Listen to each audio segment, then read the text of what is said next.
Franjo has been one of the pioneers in Germany for medicinal cannabis. He was fighting together with his patients in front of courts for many, many years, in times where no one was speaking about medicinal cannabis. For many years, most of the interest in medical cannabis was in the US.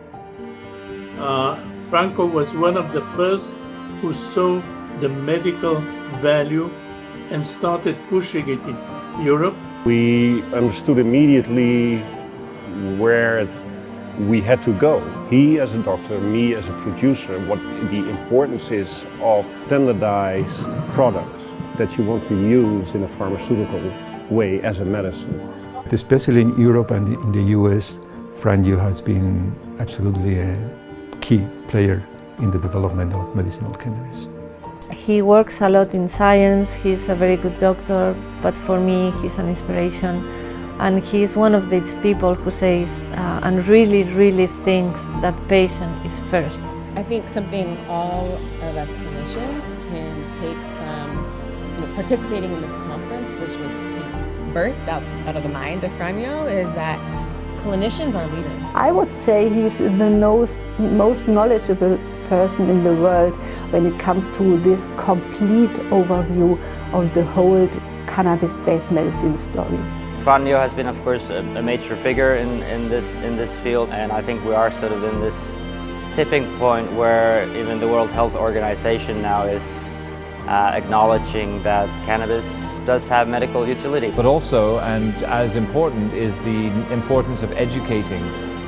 The importance of educating physicians, patients, the public, the media about what cannabis is, how it works, the benefits, the risks.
For about 1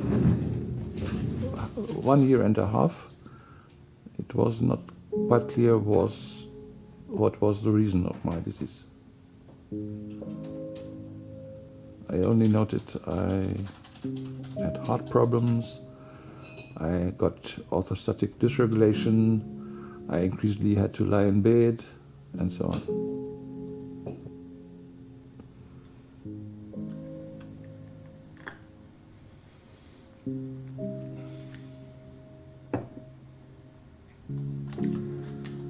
So now the day starts.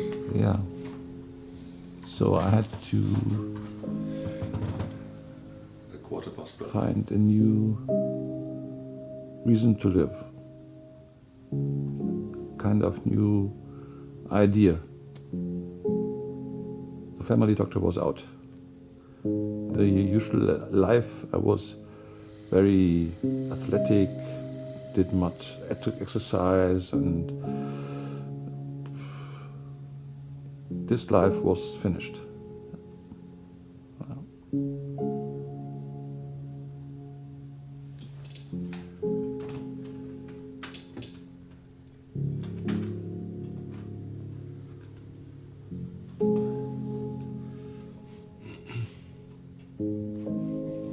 decline.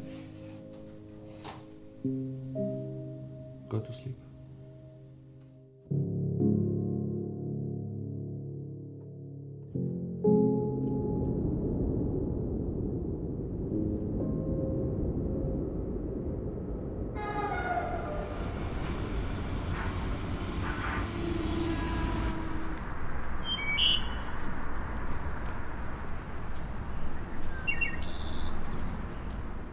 Well, I was born in a very little village, about 160 inhabitants. And my father was a farmer, small farmer. And I was supposed to be a farmer because I was the oldest boy. And then my teacher convinced my father that I should study. Yeah. When I was 16, 17, I had an illness which was not so easy to treat. And I made some strange doctors. And then I thought, perhaps I can do it better. Perhaps I got interested in the subject. And my idea was to be a family doctor, just come back to the village or near the village and be a family doctor. That was my idea.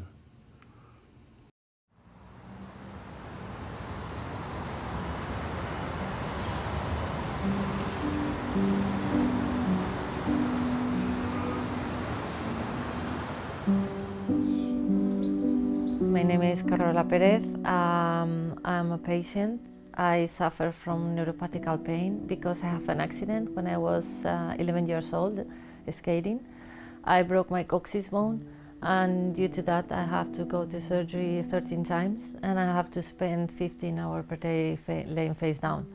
So after having so many problems with morphine addiction and opioid overdoses and some benzodiazepines, cannabis came into the right moment when I was telling my parents that I won't help to die because I couldn't handle all this pain and all this suffering.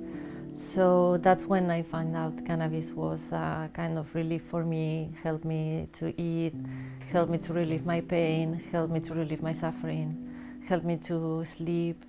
And the most important thing for me for cannabis is that I don't want to die every day. Franjo was one of these persons that inspire you a lot because he's a patient too. And he has to spend a lot of the time, well, most of the day, lying too. So it's like a mirror to me. He works a lot in science, he's a very good doctor, but for me he's an inspiration.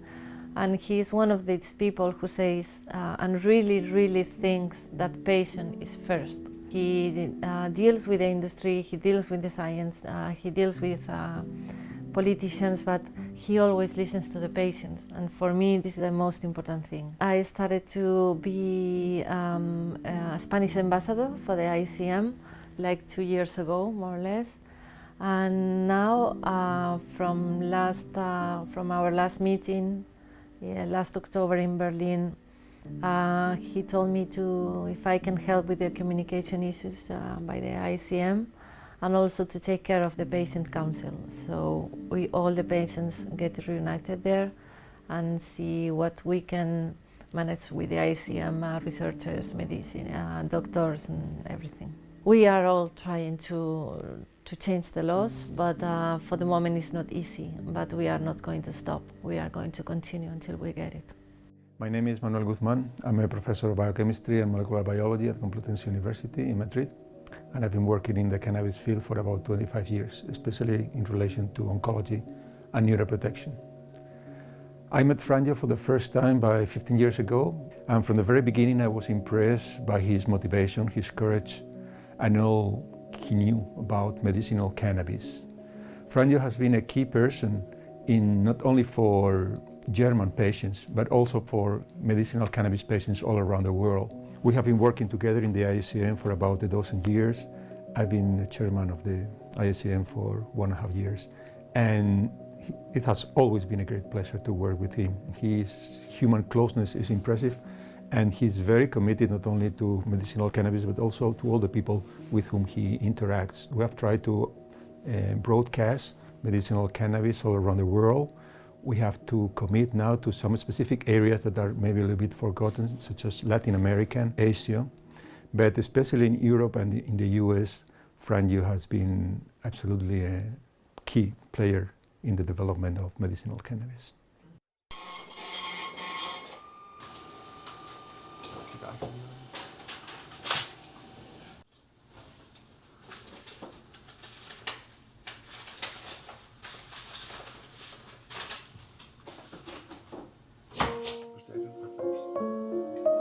I work from Monday to Sunday, every day, every day, every day.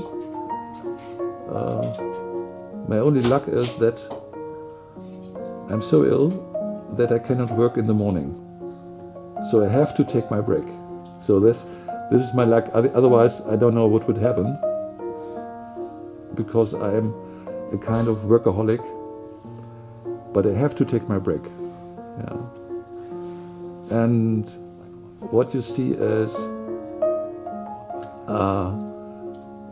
what I see is, the work is infectious.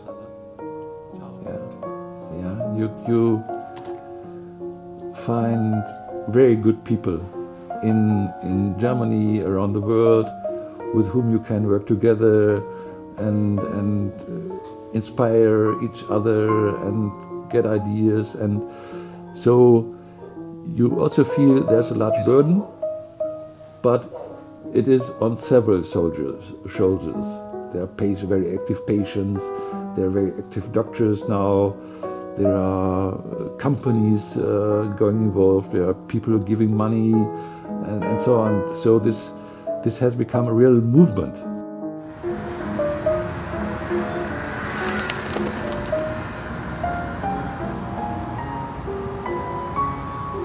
My name is Tjalling Erklens. I'm the founder and CEO of Bedrocan.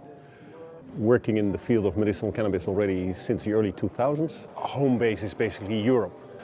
And Franjo and I met already quite a while ago for the first time. I think it was in 2007.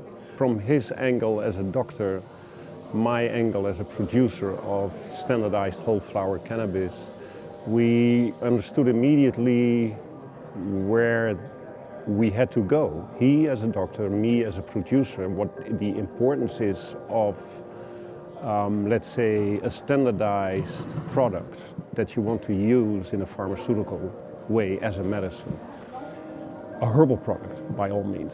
Franjo wrote a book about it, a very, very decent and very thorough scientific study, together with others, obviously. But it was one of the first medical doctors that was really taking cannabis as it should and very seriously. He struggled for a long time to get his vision out in the world like I did. So I always have felt very close to him in that regard. I am a member of the IACM, I am a member even of the ACM, and we always having good discussions and good times.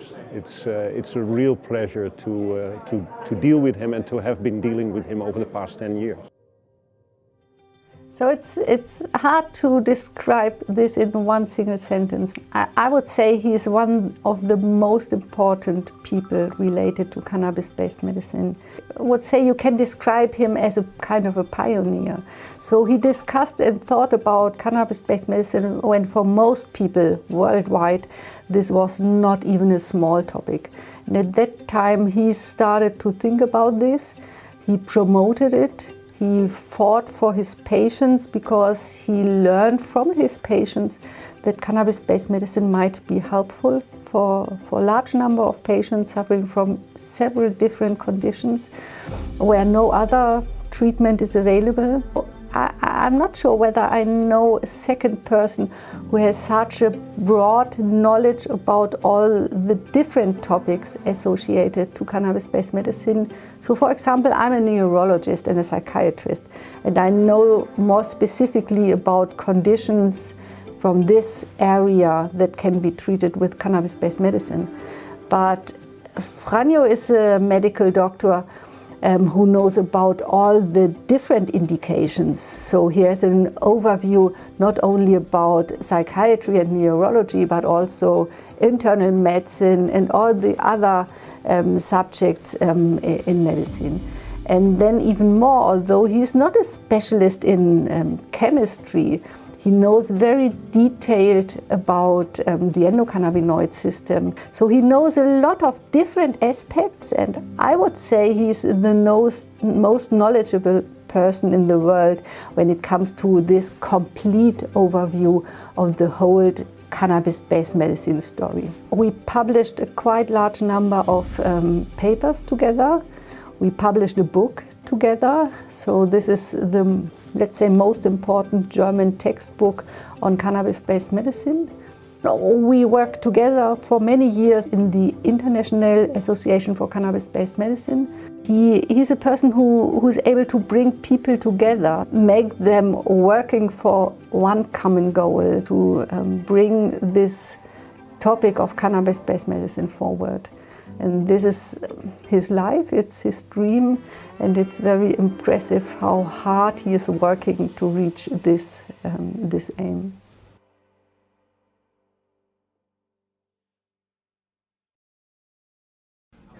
Vorher war das immer so, dass so hibbelig war und er wirkte immer, als müsste er aus der Situation raus, penetrant, in der er sich jetzt befindet. Ja. Ne? Und um sich herum alles wuschig gemacht. Ja. Konnte sich nicht mit sich selbst beschäftigen, also er war immer getrieben. Man fühlt und man versucht dann auch immer irgendwas zu ändern. Also du saßt dann daheim, mach Heizung an, aus, Fenster auf, zu, zieh mir was anderes an oder so, versuche halt immer irgendwas zu ändern, weil ich irgendwie das Gefühl habe, dass irgendwas nicht passt. Ja. Das ist einfach mehr wie so ein Getriebensein halt, ja. Ja, okay. Und mit Cannabis ist einfach, da ist er Ruhe, da ist er an dem Platz, wo er ist. Genau. Wach auf. Imagine we have, let's say, 50,000 patients in Germany or 100,000 patients in Germany who get cannabis as a medicine. The major pain association in Germany, the Deutsche Schmerzliga, says there are 5 million very difficult to treat pain patients in Germany. 5 million. And we know that cannabis may help about 1 in 3 or 5 patients with pain. So if you only look at one of 5, 20%, this is 1 million. Only pain patients who may profit from cannabis. And we have many other medical indications. So if we have 50,000 or 100,000 patients who can profit from cannabis, this is only a small percentage. We have still a long way.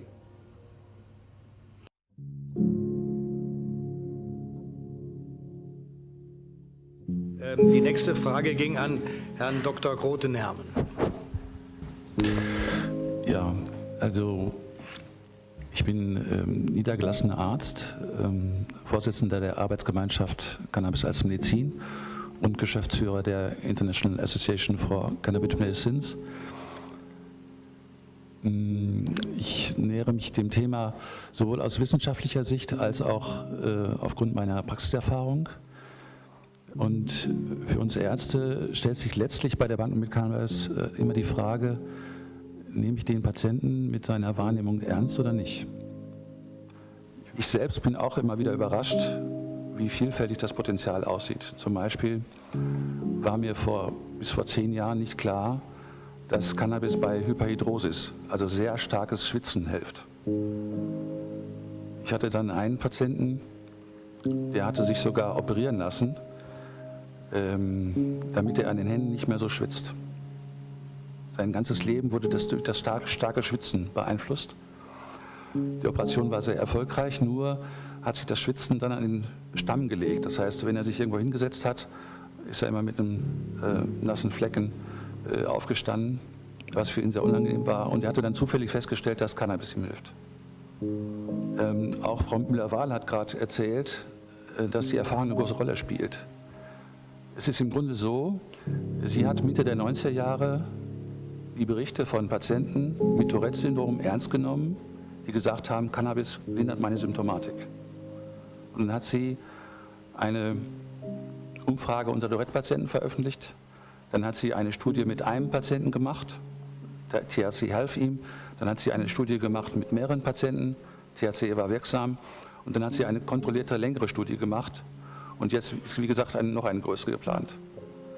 Wenn dieser Zufall nicht gewesen wäre, dass Frau Müller-Wahl die Erfahrung der Patienten mit Tourette-Syndrom bei Cannabis ernst genommen hätte, dann wüssten wir heute noch weniger zum Thema Tourette-Syndrom. Wir können uns entscheiden, die Erfahrungen der Patienten ernst zu nehmen oder nicht und einzig nur auf klinische Studien verweisen.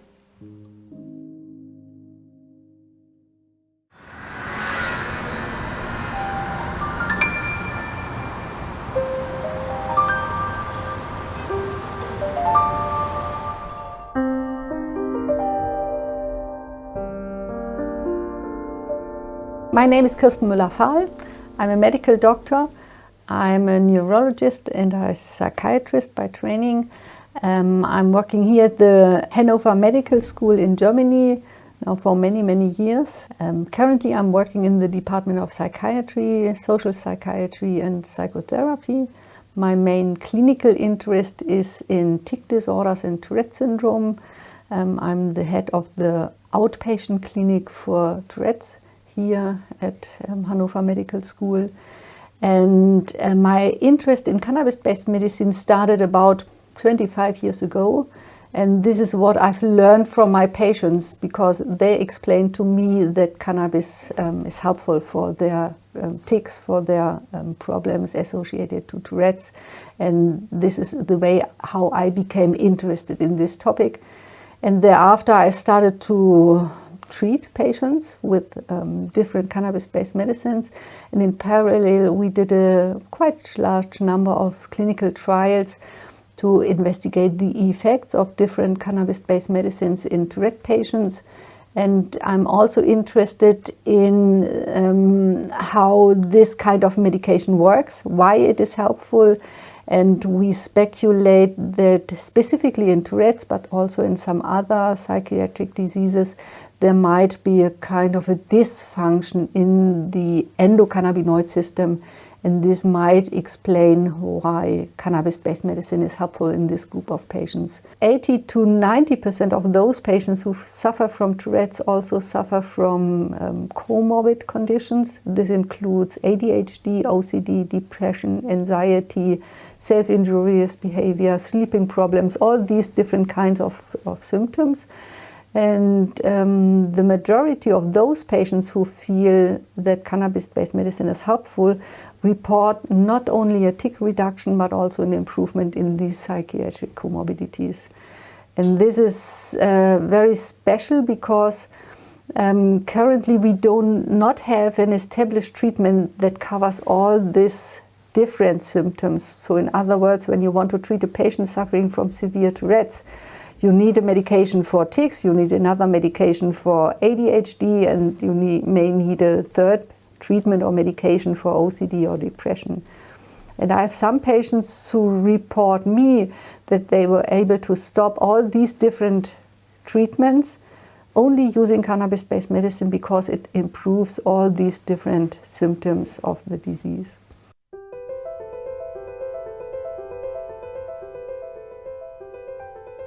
So usually I would go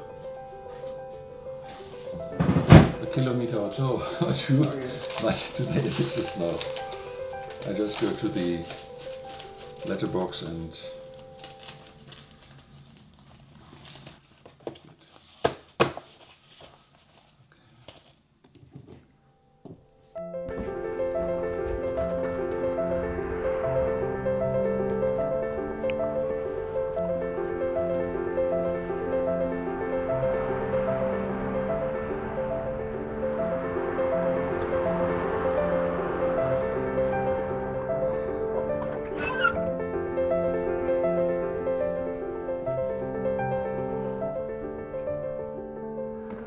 This is very popular now in Germany. It's helping doctors to prescribe cannabis.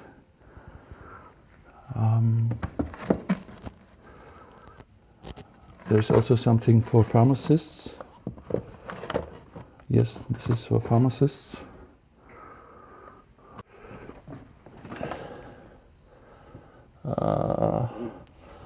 These ones in several languages, also in Spanish.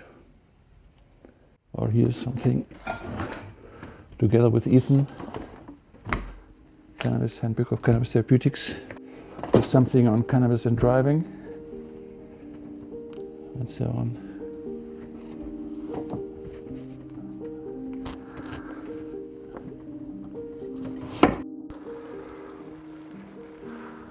There are currently many people who have an overview on a little aspect of cannabis, but there are not so many people who have a broader overview.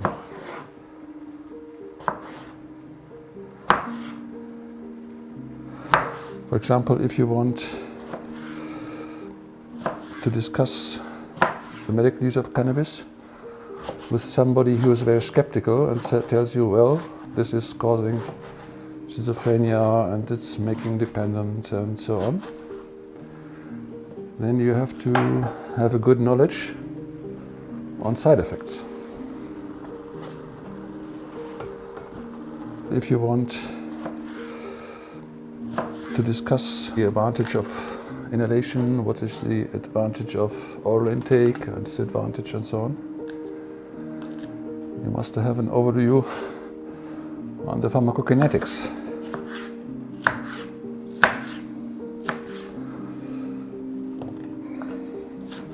And so year after year, I tried to get an overview on different aspects. Cannabis in pregnancy, terpenes, anything.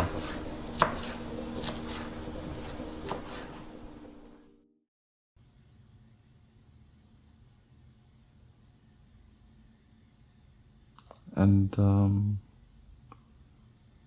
in 1991, there was the diagnosis, small vessel disease,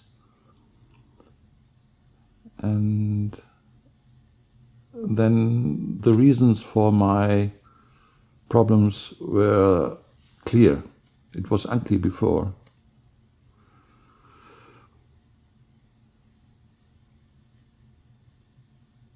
And I started to regain hope that this may be treatable, that I get a new perspective.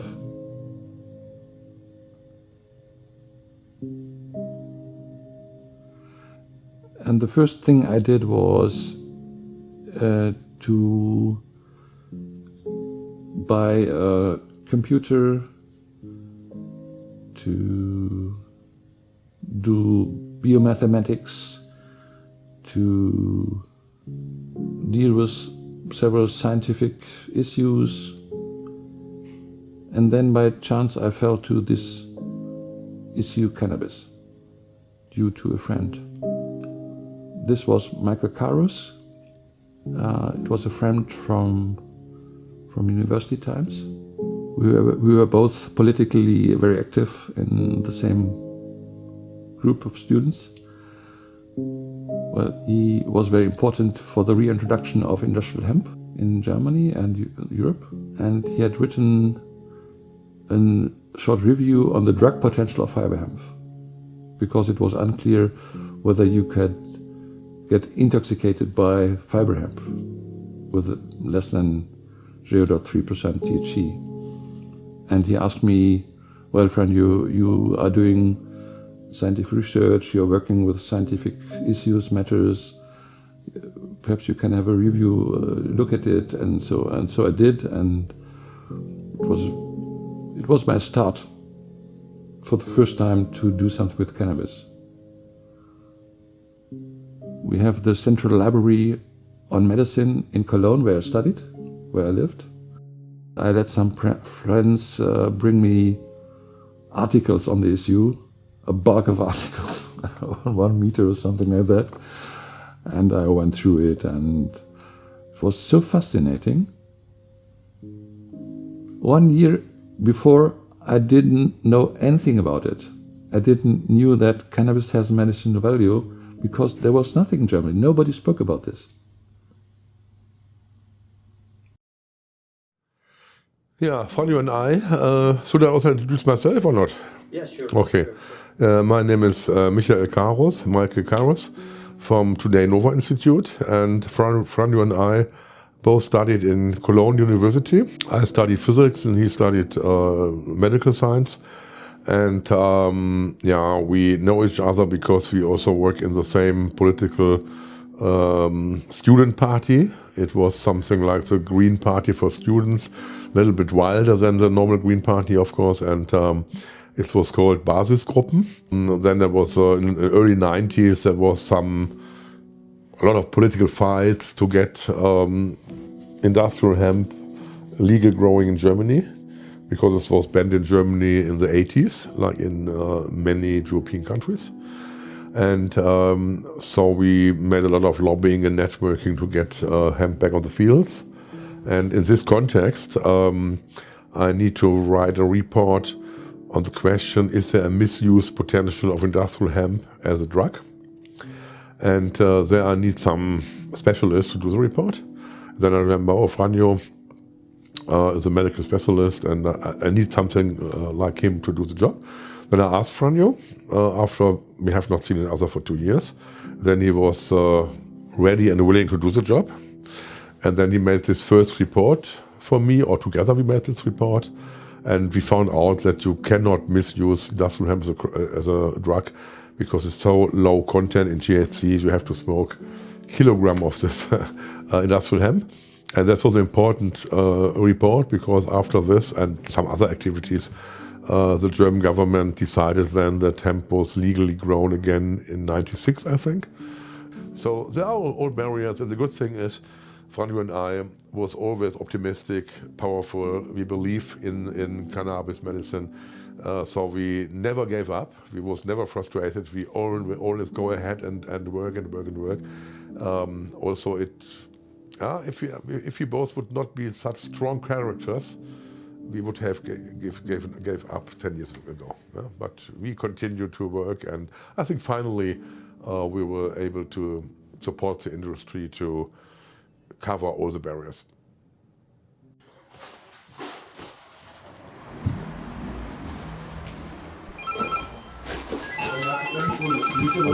Hi. Alles gut? Alles gut. Sehr schön. Da ist doch nichts mit. Was hast du denn? Ist doch alles gut? Alles gut? Ja. Okay. Die hast du die Patrone da reingetan vor 2 Wochen. And kann das jemand an Lisa noch schicken? Ja. recently somebody told me the German ACM is Franjo. But I told the board of directors one year ago, I want to change this. I want that the ACM is more than Franjo, but it is on several shoulders and can work independent of my person. The same happened with the ISM. There are many people who say the ISM is Franjo. And 1 year ago I told the ISM, this cannot continue.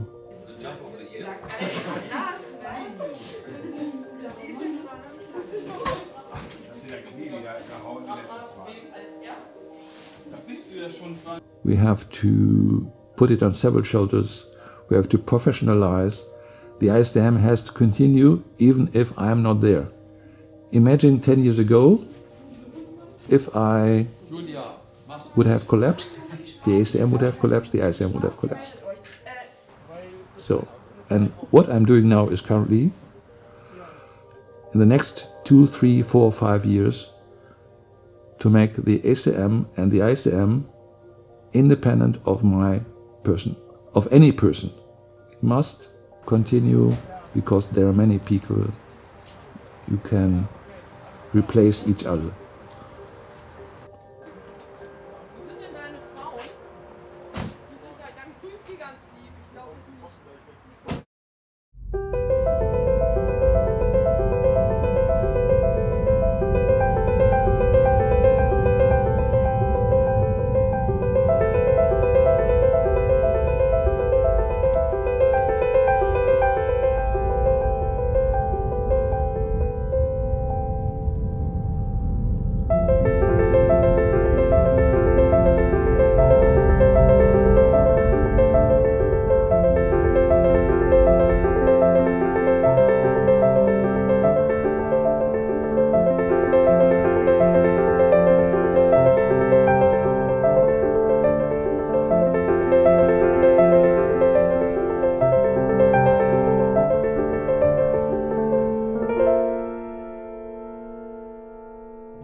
At the end of 1994, I decided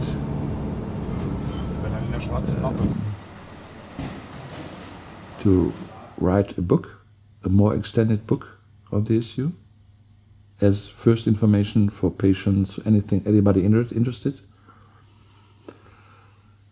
I decided that we should have an association in Germany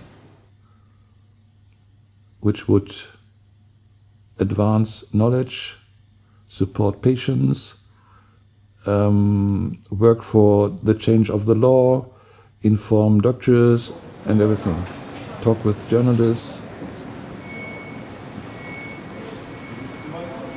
So I wrote my doctoral thesis in 1995. I wrote the book in 1996, and we formed the Association for Cannabis Medicine in 1997. And it was a very exciting time. We were 120 people in a large room. You must imagine there was no association in Germany on cannabis. There was nothing in other countries around Germany. And this was the association for Switzerland, Austria and Germany, for the whole 3 countries. And how do you call it? Association for Cannabis Medicine, ACM. ACM. Yes. And we had some difficulties to find people for the board of directors because there were not so much people. Huh? Yeah. There was one journal on the issue in Germany, which was called hemp, and there was nothing else. And yeah, in 1998, at the end of 1997, we had the first event, international event, with some international scientists, Roger Pertwee from the UK, Raphael Mechoulam from Israel, in December 1997. And then 1998, we had another meeting in Frankfurt together with the AIDS help groups, and we had the Frankfurt Resolution signed by about 12,000 people, which was handed over to the government. And in 1998, I started to write a newsletter every 2 weeks.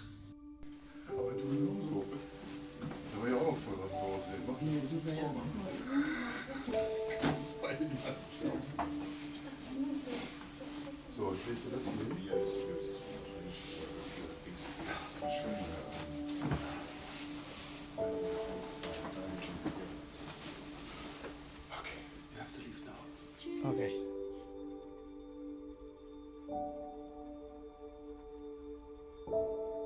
Then came the first request from outside Germany. Well, Franjo, couldn't we have an international association similar to the Association for Cannabis Medicine, but on an international scale? And I found this idea very, very good. I said, yes, we should do so. Of course, this needed a little bit preparation. So we founded the IACM, the International Association for Cannabis Medicine, in March 2000. In my living room. We were 8 people, but we knew that there were some other people outside who would join the association, so that it would change very, very fast. Well, and since then, much happened.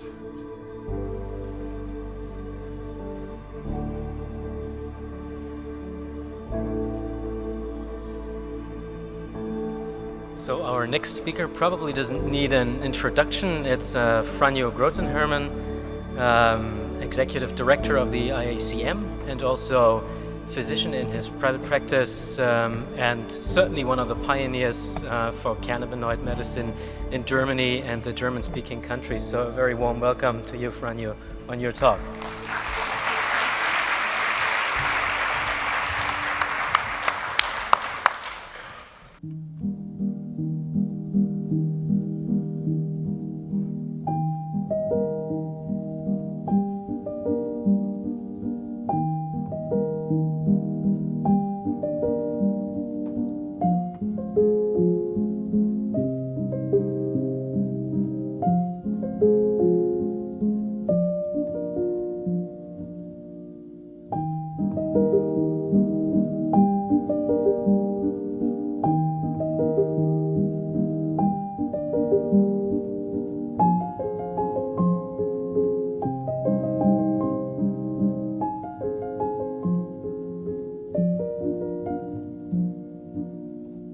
Well, I'm amazed that Franjo, who has apparently serious medical problems, is able to go ahead, continue, push forward for the medical use of cannabis. And I hope that he will be able to go on for many years to do what he's doing today. My name is Dr. Mark Ware. I am an Associate Professor of Medicine at McGill University in Montreal, Canada, and I'm currently the Chief Medical Officer for Canopy Growth Corporation. I've been a member of the IACM since the early 2000s and been attending IACM meetings for over 2 decades. I've served as a board member and also as president of IACM. I think the IACM plays a very important role in the world of cannabis right now. There is a need for an international association that understands and respects the use of cannabis for medical purposes, that understands the science and the need for research. But also, and as important, is the importance of educating physicians, patients, the public, the media about what cannabis is, how it works, the benefits, the risks.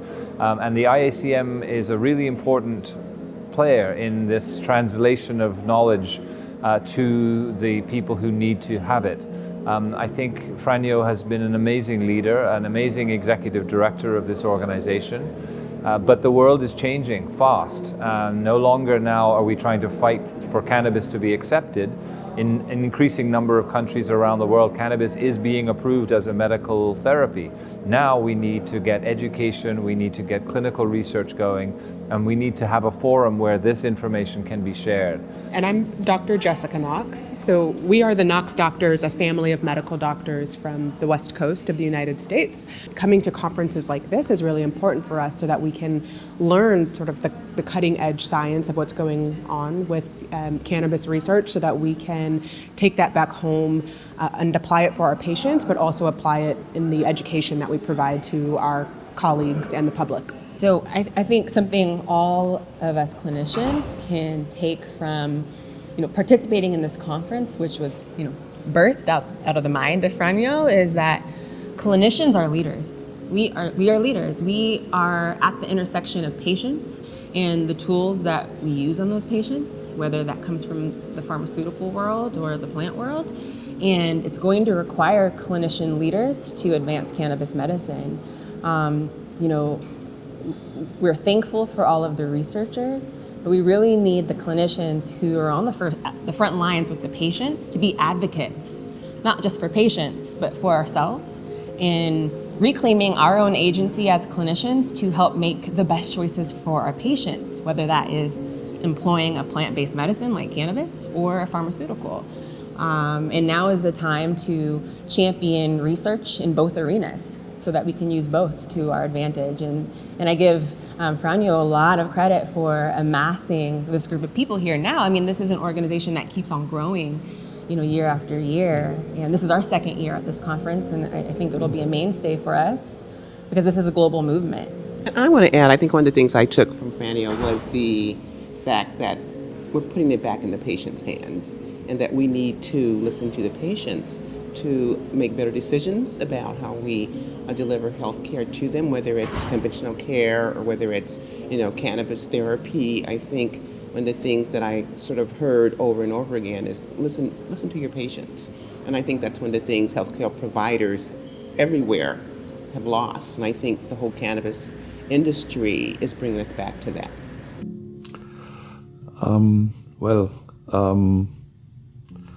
For me, it is a pleasure, a luck, to have found something where you really can move something. I was always interested in research, and I can do it there. I can continue to treat patients, help patients, because when I fell ill, I thought this is finished. It is not finished.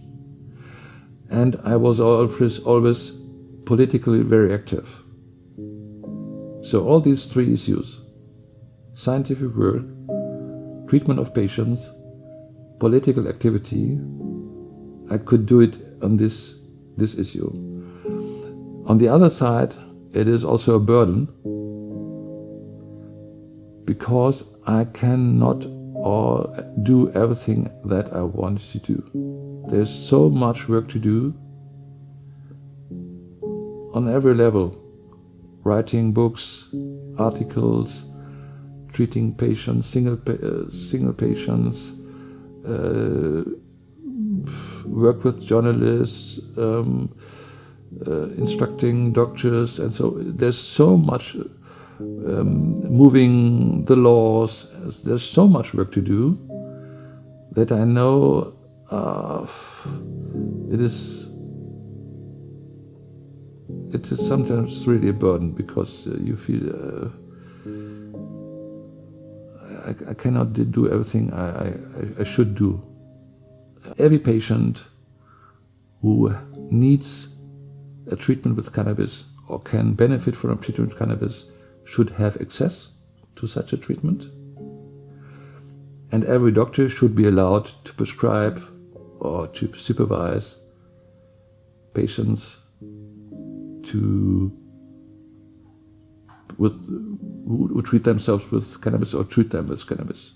So this is the aim, and this is not restricted to a certain country or a certain group of patients or those people who are wealthy enough to buy cannabis or something. This is a basic human right.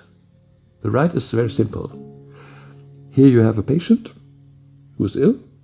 Here you have a plant. And the current situation that somebody says, no, this patient cannot accept this plant, this should be finished. This is can no longer be justified. So the future goes into this direction, but there are other directions, that is, that there are other, for example, endocannabinoid system modulators, synthetic cannabinoid system modulators, other treatments based on cannabinoids and the system. So the future in detail is very difficult to imagine, but currently many governments have problems to justify cannabis prohibition for patients.